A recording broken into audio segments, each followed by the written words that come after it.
Among the many theories explaining the oddities of our recent past, one of the most persistent and widely circulated concerns the technical limitations of early photography. Skeptics and defenders of the official historical narrative invariably claim that the emptiness of giant 19th century metropolises is merely an optical illusion caused by the long exposure times of early cameras. They argue that the equipment of that era required subjects to remain motionless for tens of minutes, so the bustling city crowds simply didn't stay still long enough to be captured, turning into invisible ghosts. However, upon detailed analysis, this argument collapses like a house of cards the moment we compare facts with the timeline of technical progress. By the 1880s, technology was already capable of capturing motion with sufficient clarity. Let's remember that the first motion pictures were already being demonstrated around this time, where people, carriages, and city bustle were perfectly visible. The claim that a high-quality photo required one to freeze for half an hour had already lost its relevance by this period. Moreover, on the very photographs used as examples, one can often spot distinct figures of horses or solitary pedestrians. A logical paradox arises. How could a camera, with a supposed hour-long exposure, capture an animal that, by definition, cannot stand absolutely still for a long time, yet completely erase thousands of people who should have been filling the main avenues of the capitals? The selectivity of this technical error raises too many questions. If we discard the convenient exposure excuse, a picture opens up before us that causes deep cognitive dissonance.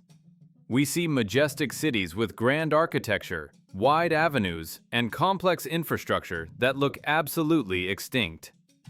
This isn't just a lack of pedestrians, it is an absence of life itself.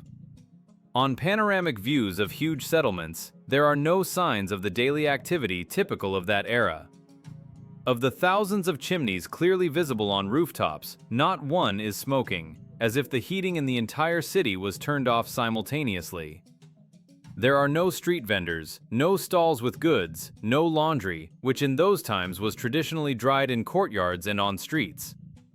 The cities look sterile, like movie sets from which all the actors have just been removed. This emptiness resembles modern exclusion zones, like Pryyat, where the architecture remains untouched, but biological life has been evacuated. The buildings stand. They are magnificent and monumental, but they are cold. Another disturbing detail is the vegetation. Against the backdrop of structures we are told are ancient, we see only thin, young saplings, no more than a few years old. Where are the centuries-old trees that should be growing in these old cities? One gets the impression that all vegetation was destroyed, and nature had only just begun to recover anew on the ruins of civilization. Our perception blocks the obvious because, from an early age, we have been trained to trust only authorities and official sources. The education system and scientific institutions are built so that any deviation from the approved chronology is perceived as absurdity. The presence of titles, medals, and awards among experts is considered a guarantee of truth, although history knows many examples where generally accepted facts turned out to be delusions. It is easier for us to believe in the technical limitations of old cameras than to admit the thought that the photographs capture reality. Empty cities left by an unknown civilization in which, for some reason, there were almost no people at that moment. Thus, the argument about long exposure serves merely as a screen hiding an uncomfortable truth. If these cities were not inhabited by the builders of these structures, then who built them? How could it be that the few people caught in the frame look like alien elements against the backdrop of cyclopean structures that clearly exceed their technical capabilities? The answers to these questions force us to reconsider not only the history of photography, but the history of technological development as a whole. Because the discrepancy between the complexity of the architecture and the primitive tools available to our official ancestors becomes increasingly obvious. The silence enveloping the urban landscapes of the 19th century evokes not just bewilderment, but an instinctive sense of anxiety, similar to what visitors feel in modern exclusion zones. If one carefully analyzes the atmosphere of these places, it becomes obvious that we are observing not just a quiet weekend morning, but the aftermath of a total exodus or a global purge. This phenomenon can be called the Pryyat syndrome. The scenery of civilization remains untouched. The majestic stone boxes stand in their places, but the soul of the city, its biological content, has vanished. The most screaming sign of this lifelessness is the chimneys. In an era when electric and gas heating did not yet exist in the form we know, the life of any large settlement depended directly on stoves and fireplaces. Hundreds, thousands of pipes on the roofs of dense developments should have been spewing clouds of smoke around the clock, especially in the cold season, to heat huge halls and living quarters. An industrial city of that time, by definition, could not be transparent. It should have been shrouded in smog and soot. Yet crystal-clear horizons appear before us. The chimneys are cold and dormant, as if vast residential areas stand mothballed, disconnected from life support systems. This does not look like a temporary pause. It looks like a complete absence of inhabitants who required warmth. Descending from the roofs to the pavement level, we encounter another inexplicable sterility. Historical chronicles describe the cities of that time as anthills, full of chaos, noise, and filth. Trade was conducted everywhere, from trays, carts, right on the ground. Narrow streets should be draped with drying laundry, an invariable attribute of life without dryers. Everywhere, there should be traces of the activity of thousands of people and animals. Trash, straw, goods, barrels. But there is none of this. The streets are swept to an unnatural shine, or, conversely, covered in strange, unclaimed mud, but devoid of signs of active, immediate life. There are no merchants, no buyers, no bustle.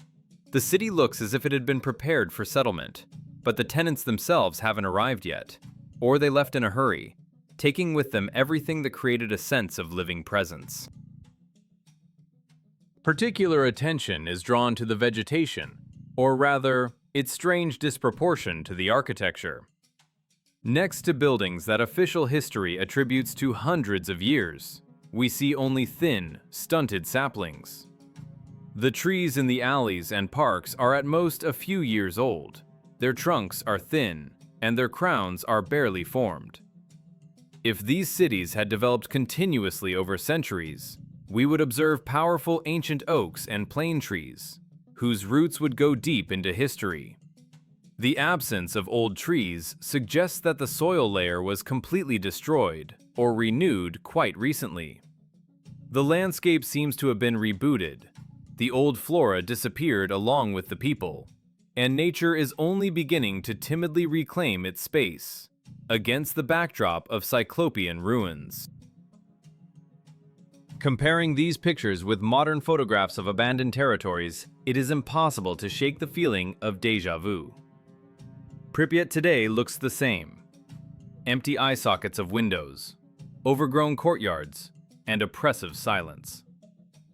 The only difference is that tourists go to the exclusion zone to tickle their nerves with the sight of an abandoned world, while we are asked to believe that the empty cities of the 19th century are thriving centers of civilization. This substitution of concepts becomes obvious if you stop listening to interpretations and trust your own eyes. We see a world that has survived an event that stopped the usual course of things. However, the most striking thing in this picture is not even the emptiness, but the contrast between the scale of the structures and those rare figures that are still found on the streets. Solitary passers-by and primitive carts drawn by horses look pathetic and out of place against the backdrop of grandiose cathedrals, palaces, and endless rows of buildings with antique geometry. These people seem not like creators, but like random passers-by, ants crawling among the ruins of titans. And here arises the main question that destroys the familiar picture of the world. Could these creatures, armed only with shovels, pickaxes, and wooden carts, design and erect such perfect architectural complexes? The technical abyss between the complexity of the structures and the primitive means of production available to our official ancestors becomes insurmountable, forcing us to doubt the very possibility of such construction. The official history of technical progress represents a linear scale where humanity slowly, step by step, moved from primitive hand tools to steam engines, and then to electricity and complex mechanics. We are told that the first handheld power tool was invented only at the very end of the 19th century, and it became affordable and mass-produced only in the mid-20th. This means that all the grandiose structures dating back to the 18th and 19th centuries were allegedly built exclusively using muscle power, chisels, hammers, and the simplest lever mechanisms. However, when we compare these claims with actually existing objects, an insurmountable chasm arises between the official capabilities of our ancestors and their actual legacy. The brightest example of this technical inconsistency is the history of the construction of the Erie Canal in North America. Official sources claim that this gigantic waterway, 585 kilometers long, 12 meters wide, and 4 meters deep, was built in just 8 years, between 1817 and 1825. We are asked to believe that at a time when, by the admission of historians themselves, there was not a single professional engineer in the US, a group of Irish immigrants performed an engineering miracle surpassing many modern projects. They had to not just dig soft soil, but cut through dense, virgin forests, build complex lock systems and aqueducts, and, most importantly, overcome the Niagara Escarpment, consisting of the hardest limestone. Mathematical analysis of this construction leads to a dead end. To finish the project in such a time frame, the workers would have had to lay an average of 1.5 kilometers of canal every 8 days, working without weekends, sleep breaks, or stops for winter cold. And this is provided that dynamite had not yet been invented, and only capricious and inefficient black powder was used for blasting. Such a pace of work using only shovels and wheelbarrows is impossible even theoretically. This leads to the assumption that the so-called builders did not create the canal from scratch, but merely cleared and restored an already existing ancient transport artery left over from a more advanced civilization. Similar questions are raised by stone processing in the architecture of that period. All over the world, we see buildings clad in granite blocks weighing several tons, with perfectly fitted joints into which it is impossible to insert a knife blade. Columns of solid stone have the perfect geometry of a body of revolution, which is impossible to obtain by manual hewing. Creating such forms requires industrial-scale lathes and carbide tools, capable of cutting granite like butter. The official version insists that masters spent decades polishing stone with sand and water. But if you look at the number of such buildings in St. Petersburg or Paris alone, it becomes clear. To build this by hand would require a population many times larger than the real one, and time frames measured in centuries, not years. Even more mysterious are the so-called star forts scattered across all continents. Their complex geometric shape, resembling snowflakes or crystals, possesses perfect symmetry that can only be appreciated from a great height. We are told that these bastions were built for protection against cannon fire, and the angles of the walls allegedly facilitated the ricochet of cannonballs. However, the complexity of their design is excessive for fortification. Building such sophisticated figures requiring incredible geodetic calculations just so they could be shot at is illogical. Furthermore, how could the architects of the past mark out these giant fractals on the terrain without the ability to look at them from the air? The precision of these objects suggests that their original purpose lay not in the military plane at all, but was perhaps related to energy or wave processes about which we know nothing today. All these facts, the Erie Canal, impossible granite processing, the geometry of star forts, indicate that we are suffering from collective amnesia. We attribute to ourselves achievements, the creation technology of which we do not understand. The people of the 19th century, captured in old photos on horseback, look like inhabitants of a post-apocalypse who settled the ruins of a highly developed world, adapted palaces into stables, and power stations into temples, and invented legends about how their great-grandfathers built it all with a chisel and prayer. But if a civilization capable of such miracles existed, where did it disappear to? Why was its knowledge lost and the cities emptied? The answer to this question lies literally beneath our feet, hidden by layers of earth that we are accustomed to overlooking. Walking through the historic centers of old cities, whether in Europe, Russia, or America, an attentive observer inevitably encounters an architectural anomaly that official science calls by the harmless term cultural layer. We are explained that over centuries, the ground level rises due to the accumulation of dust, dirt, construction debris, and successive layers of asphalt. However, one only has to look closely at the ground floors of ancient buildings for this theory to begin contradicting common sense. We see full-sized windows half or completely submerged underground. They are not bricked up. They often have glass behind which basement walls are visible, or they butt right up against the paving stones. A logical question arises. What architect in their right mind would design a window located below ground level? Window openings are created with a single purpose: to let in sunlight and fresh air. Placing them in the ground, only to then build special pits in front of them or bury them altogether, is the height of engineering absurdity. Moreover, often found underground are not just windows, but full-sized doorways. Grand entrances with arches and moldings that now lead nowhere, abutting a dense layer of soil. When asphalt is removed near the walls of such houses during modern repair work or utility laying, entire floors are revealed, the existence of which no one suspected. These are not basements or technical rooms. These are former first floors with high aesthetic execution, which for some reason ended up buried to a depth of 2, 3, and sometimes more meters.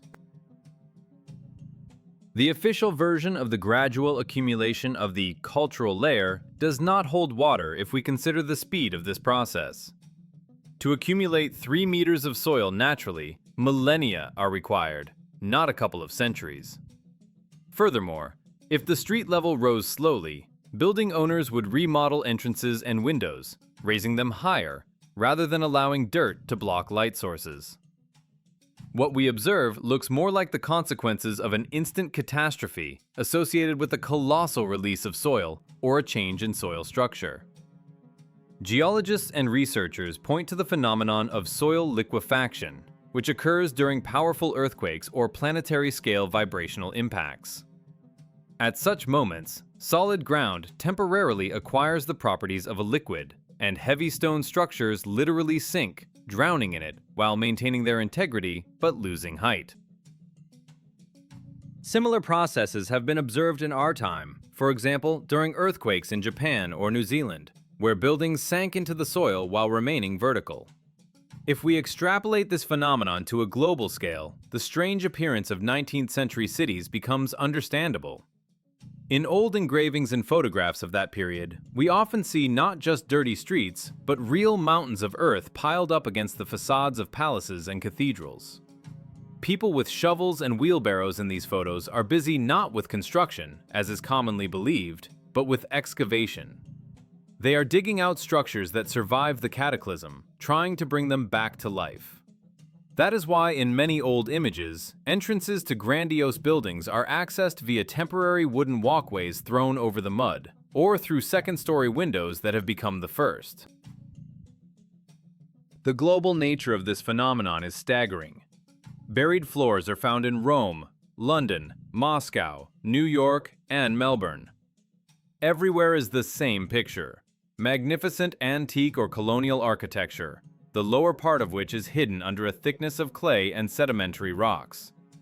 This testifies that the catastrophe, which alternative researchers often call the mud flood or the Great Burying, was not a local event. It was a disaster of planetary scale that changed the landscape of all continents. The level of the land ocean, so to speak, rose, hiding the true history of the previous era beneath it. Realizing the reality of this cataclysm leads to a frightening conclusion. If cities were buried several meters deep within a short period, then this event must inevitably have entailed colossal human casualties. The mud covering the first floors could not have left a chance for those who were below, and it destroyed the usual life support systems. The survivors would have faced hunger, cold, and the total collapse of infrastructure. And here, the puzzle begins to fit together.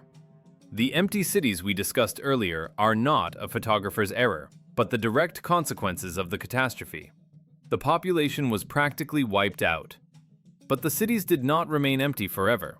Soon after the event, new inhabitants appeared in them, whose origin raises even more questions than the buried windows. Who were these people who settled the ruins of a great civilization? And where did they come from in such numbers if the world lay in ruins? If we accept the hypothesis of a global cataclysm that buried cities and destroyed a significant part of the adult population, we are faced with a frightening demographic question. Who filled these empty metropolises just a few decades later? At the turn of the 19th and 20th centuries, we observe an explosive population growth in major industrial centers, but the structure of this society looks extremely unnatural. This is not organic generational recovery, but rather an artificial repopulation, resembling a special operation to inject a new workforce. The key to solving this mystery lies in one of the most common and simultaneously ignored themes of that time: the phenomenon of mass orphanhood. The cultural code of the 19th century is literally saturated with the image of a child left without parents. Classic literature, which we are used to perceiving as fiction, can actually serve as documentary evidence of the era. Oliver Twist, Jane Eyre, characters of Hugo and Dostoevsky, they are all orphans. This is not just a popular plot trope designed to evoke pity from the reader. It is a reflection of a terrible reality that became the norm. The society of that time was overflowing with children who did not know their lineage, deprived of roots and family memory. It was this generation of Ivans remembering no kinship that became the foundation for building a new world on the ruins of the old. They were ideally suited for this role. They had no grandparents who could tell the truth about what happened to the world, who built the majestic buildings, and how people lived before the catastrophe. Their history began with a clean slate, in a state institution, under government supervision. Statistical data from those years, if looked at from this angle, appears shocking. In London, Paris, Moscow, New York, and other major cities, giant foundling hospitals and orphanages open, the scale of which resembles industrial factories. These were not cozy abodes of mercy, but real assembly lines for receiving and processing human material. In Moscow alone, the foundling home accepted tens of thousands of infants annually. In New York and London, the figures were comparable. Where did such a colossal number of children come from? In cities that had recently looked extinct. The official version cites poverty, low morals, and high birth rates. But these factors cannot explain the appearance of hundreds of thousands of homeless infants almost simultaneously in all corners of the world. It looks like a centralized harvesting of a new human population. Moreover, the legislative framework of that time seemed to be specifically restructured to destroy the traditional family and alienate children.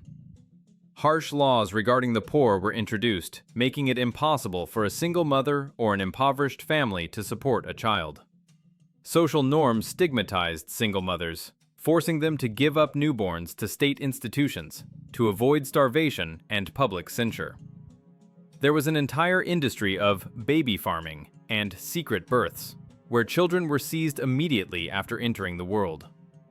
One gets the impression that the state machine intentionally severed ties between parents and children to gain full control over the upbringing of the new generation. Children became property of the system, a resource that could be moved, taught necessary skills, and used at will. These huge armies of orphans, dressed in identical uniforms, living in the barrack conditions of workhouses, became the main driving force of industrialization. It was their small hands that operated the machines in factories. It was they who cleaned the very chimneys that suddenly began smoking again over the cities. And it was they who became the new residents of empty apartments with buried windows.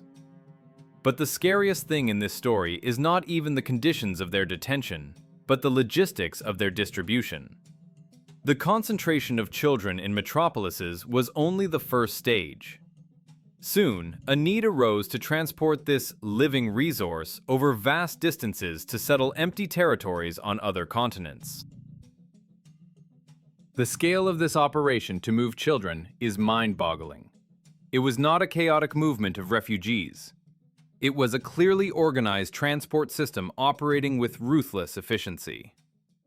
We are approaching one of the darkest and least known pages in the history of the reset of humanity, where the fates of hundreds of thousands of children were decided by the stroke of a pen on cargo manifests. They were loaded into wagons and sent into the unknown, forever erasing their past and giving them new names. Thus began the era of orphan trains and strange cultivation technologies that resembled laboratory experiments more than childcare. The logistics of repopulating the empty world required not only the concentration of human resources in orphanages, but also their redistribution across vast, empty territories. It is here that the history of the reset opens one of its darkest and most massive chapters, the era of the orphan trains. This phenomenon, which official historiography tries to present as a noble act of charity, upon closer inspection, looks like a cold, calculated transport operation to deliver a workforce. Starting from the mid-19th century and up to the 1930s, railway trains packed to the brim with children regularly departed from the overcrowded east coast of the US deep into the continent to the Midwest. The process of distributing these children at stations resembled not adoption in the modern sense, but rather a cattle market or an auction. Children were lined up on platforms or in local meeting halls where farmers and locals inspected them, checking their teeth and muscles. Brothers and sisters were ruthlessly separated. Strong boys were taken for hard fieldwork, girls for domestic help. Those who looked weak or sick were sent further, to the next station, until someone was found who was willing to take them. It was a mass deportation of minors deprived of a past, surnames, and family ties. But this process was not limited to America. Similar programs operated in the British Empire, where over 100,000 children were forcibly transported to Canada, Australia, New Zealand, and South Africa. Huge territories, where those same empty cities with antique architecture stood, needed a population, and the empire supplied them with its most disenfranchised subjects, children. However, if the origin of the children on the trains can still be attributed to the consequences of social upheavals, the phenomenon of incubators in amusement parks causes genuine shock and baffles any researcher. At the beginning of the 20th century, when official medicine was allegedly only taking its first steps in neonatology, high-tech pavilions with live infants appeared at fairs and lunaparks. The most famous operator of these shows was Martin Cooney, a man with no confirmed medical degree who turned the nursing of premature babies into an attraction. People paid money, bought tickets, to look at tiny infants lying in glass boxes, like exotic animals in a zoo. Official statistics claim that about 80,000 babies passed through Cooney's incubators. This figure staggers the imagination. Where, at that time, with a much lower population density, did such a quantity of premature babies in need of artificial life support come from? And most importantly, where were their parents? We are told that desperate mothers brought children to the fairs themselves because hospitals refused to take them. But to believe that thousands of women were ready to give their newborns to a sideshow for the amusement of the public is extremely difficult. The terminology itself, incubator, is borrowed from poultry farming and implies artificial hatching. Combined with the huge number of children of unknown origin, this leads to a terrifying thought. Perhaps these institutions did not save foundlings, but were part of a technological process of their ripening or growing. It is no coincidence that these exhibitions often neighbored pavilions dedicated to eugenics, a popular teaching at the time about improving the human breed. At the same fairs, better baby contests were held, where children were evaluated by anthropometric data like breeding animals. All this adds up to a single picture of a global project to create a new man. The old population, which remembered the previous era, disappeared or was destroyed by the cataclysm. It was replaced by a generation of incubators and orphan trains, people without roots, without ancestral memory, standardized and ready to accept any history written for them in textbooks. The connection between empty cities, buried ground floors, and the sudden appearance of huge masses of homeless children is obvious. These are links in one chain. Incubators and trains were logistical tools for populating a cleansed planet. We see not chaotic events, but a clearly planned cover-up operation. New people were distributed across ready-made but empty sets, given new names, and taught to live in a world they did not build. And it was this generation of orphans that became our great-grandfathers and great-grandmothers, passing down to us the version of reality created for them by the curators of the Great Reset. Now that the mosaic has come together, we have one last step to take and realize exactly what kind of world we live in and why its true form and history are so carefully hidden. Piecing together the scattered fragments of this mosaic, from the strange silence in old photos to the ground floors buried in clay and the appearance of millions of children out of nowhere, we arrive at a frightening but inevitable synthesis. We do not live in an era of sequential and continuous development, as school textbooks instill in us, but in a post-apocalyptic world that has appropriated the legacy of a destroyed civilization. Modern humanity resembles a group of squatters who have moved into an abandoned luxury mansion, having not the slightest idea how its life support systems work, who erected these walls, and where the previous owners went. We have only learned to paint facades, lay wires over ancient moldings, and call other people's architectural masterpieces our achievements. The chain of events lines up in a logical sequence that is impossible to ignore. First, a global cataclysm occurred, an event accompanied by a massive release of soil, the flooding of cities with mud flows, and a change in the landscape. This event, which we call the Flood or the Great Mud, wiped the adult population possessing knowledge and technology off the face of the earth. Cities plunged into silence and desolation, their lower levels buried under meters of dense clay. Then, a short time later, new curators of reality took the stage. They organized the collection and redistribution of the surviving or artificially bred biological resource, children. Deprived of ancestral memory, raised in state houses and incubators, these new people became the ideal material for building a new society from a clean slate. They were given a fictional history, attributed the construction of antique palaces to people with hammers and chisels, and convinced that they were the pinnacle of evolution. But why is such a grandiose lie needed? Why do the authorities of all countries hide the fact of a catastrophe in the recent past with such persistence? The answer to this question takes us beyond history into the realm of the structure of the universe itself. If they lied to us about time, it means they lied to us about space. Hiding the true chronology is necessary so that we do not ask questions about the nature of our habitat. The previous civilization, by all appearances, understood perfectly well where it was. Their architecture, oriented to the cardinal points, their star forts and cathedrals working as resonators, speak of deep knowledge of physics and ether technologies that are impossible in the chaotic universe of an accidental explosion. Here we approach the main barrier of perception. Official science paints us a picture of an infinite cosmos where the Earth is a tiny ball rushing through a vacuum at tremendous speed. This model of heliocentrism is ideally suited to make a person feel like an insignificant speck of dust, an accident of evolution. But what if the catastrophe was not a natural accident, but a systemic reboot of a closed system? If our world is not a spinning ball, but a stationary plane under a protective dome, then everything changes. In such a world, history becomes a managed process, and catastrophes become the pressing of a reset button by those who control this terrarium.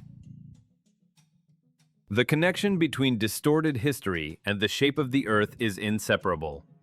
To admit the existence of a highly developed civilization before us means to admit that they knew the truth about the firmament and the boundaries of our world.